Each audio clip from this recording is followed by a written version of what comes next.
Among so many dramatic photos and headlines emerging from Israel this week, one caught me by surprise. It was so ordinary. A man and a woman facing the ocean on a beautiful day, feet in the water as their adorable children splashed before them in the waves. Not usually the kind of photo that makes international news. Yet the moment that I saw it, tears welled up of both heartfelt joy and poignant heartache. The clash between that ordinary moment and the past 2 years made the ordinary extraordinary. The headline in huge font at the top of the page announced, "Exuberant freed hostage Omri Miran visits the beach with wife and young daughters."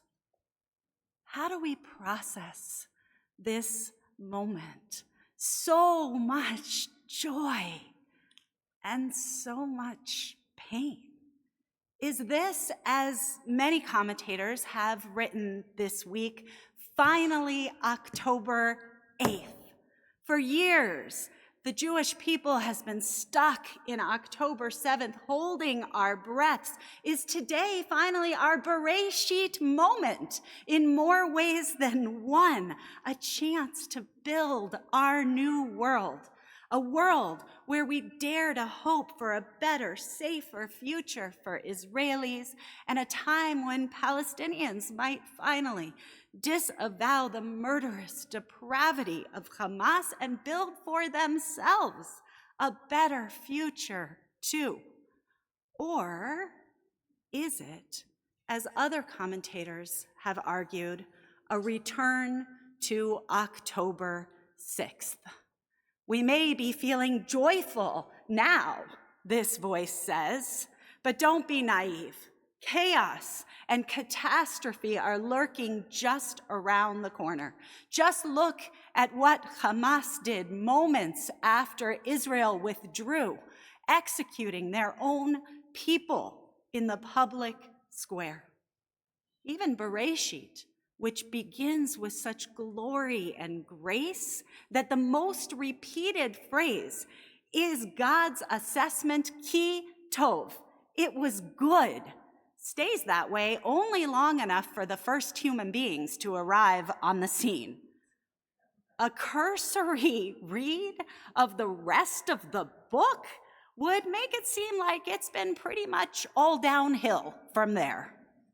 Barely a moment into the second chapter, we find ourselves squarely on much more familiar territory of rebellion, murder, hatred, and loss.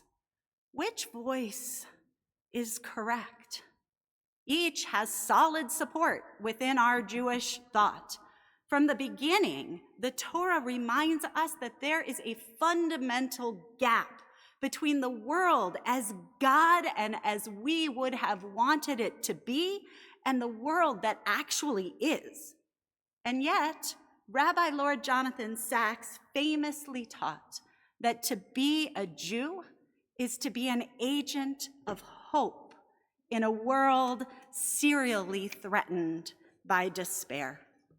Rachel Goldberg-Pollen put this tension so poignantly when she shared with a Jerusalem audience as the living hostages were coming home and the bodies of those who were murdered and still in captivity awaited, as many are still unreturned today. She said, "There will be no repackaging, no rebranding that will change the thousands of memorial candles that will have to be lit each year on Simchat Torah." She notes that Sukkot is a holiday which is known for joy, but right in the middle of it, we read Kohelet. The book, she says, is anything but joyous in theme. It explains to us that there will be different moments in life that feel diametrically opposed to each other. And so, in chapter 3, we are told that there is a season and a time for everything. But today, she says, we are being asked to digest all of these seasons at the exact same second. It says there is a time to weep and a time to laugh, and we have to do both right now.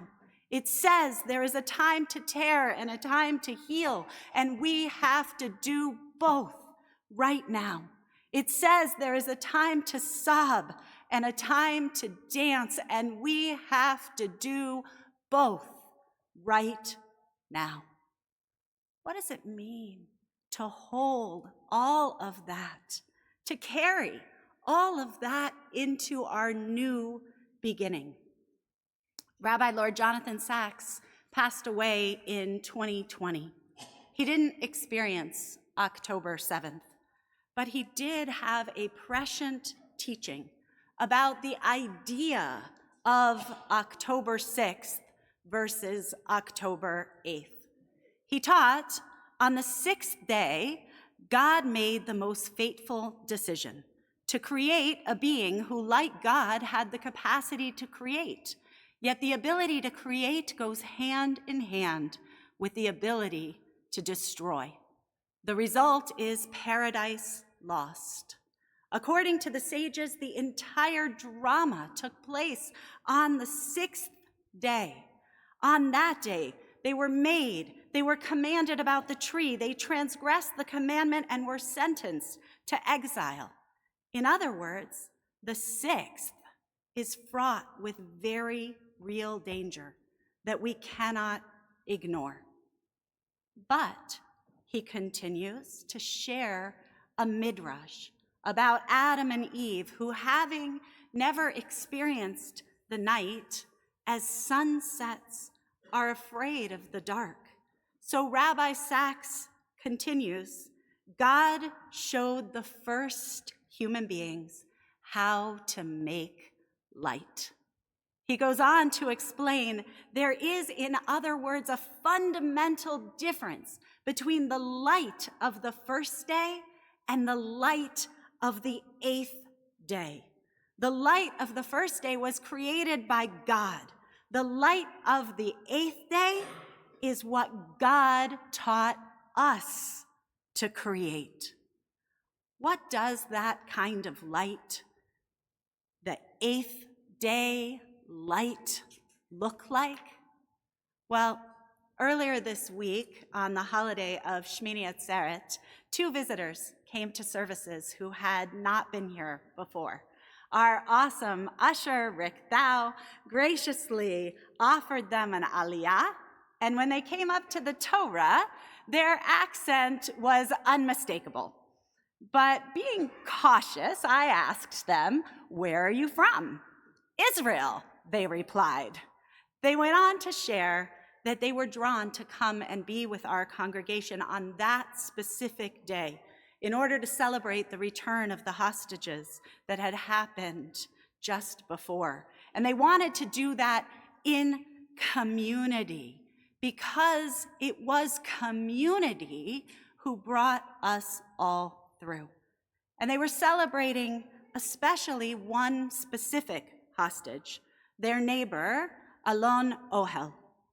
After services, they shared how in their small town of Lavon in the Upper Galilee, they shared a lifetime of ordinary moments. After-school drop-offs, swapping keys to look after each other's pets when one of their families would travel, runs past the house as Alon's piano music wafted through the neighborhood. All of that until October 7th, when, of course, we know Alon survived grenades launched into a roadside bomb shelter with shrapnel injuries as he was taken hostage alongside Hirsch Goldberg Pollen, Zichrono Livracha. They shared, our visitors, that in the days since October 7th, they haven't just been standing still. Their community rallied around Alon's parents, Edith and Kobe. They organized runs and athletic events in Alon's name throughout these past 2 years. And after 2 long and agonizing years, Alon came home.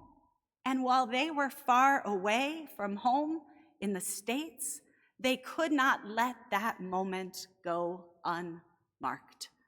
Their own hearts were full, this they knew. What they didn't expect was how an ocean away, we here at Temple Emmanuel in Newton, Massachusetts, cared as much about Alon as they, his next door neighbors, did, that we prayed for him, rallied for him and the other hostages, on visits to Israel, stopped at the piano placed in Hostage Square for him with its big yellow sign, "You are not alone." This summer, our own David Rosenberg and his friend movingly sang the haunting Halev Boche, "The Heart Weeps," and played at that piano. We are connected. The news reported that upon his return, Alon, after 2 years, played piano again. Noting that it would be a long journey towards recovery, his mother, Edith, thanked family, friends, and, quote, our nation, who stood with us and didn't stop for a moment saying, "You are not alone, we are with you." That is the light of the 8th day. You could imagine anger, you could imagine bitterness, but instead the Times of Israel reports that Edith spoke tearfully about the need to rebuild the country into a home that is united, not divided. She concluded her words, "Above all else, Israel must become a home that breathes hope and spreads hope." So too for us. It is true that we must always be vigilant, lest it be October 6th. But if Edith, oh hell, a mother whose son was in hell for more than 2 years, can risk hope, perhaps so too can we. What does the light of the 8th day look like? It looks like you and me, like the first man and woman in the Garden of Eden, opening ourselves up to each other, to hope, to deeds that bring light and kindness and caring back to our world again. Today is October 18th, Chai of October. May we bring that light and that life back again together. We rise.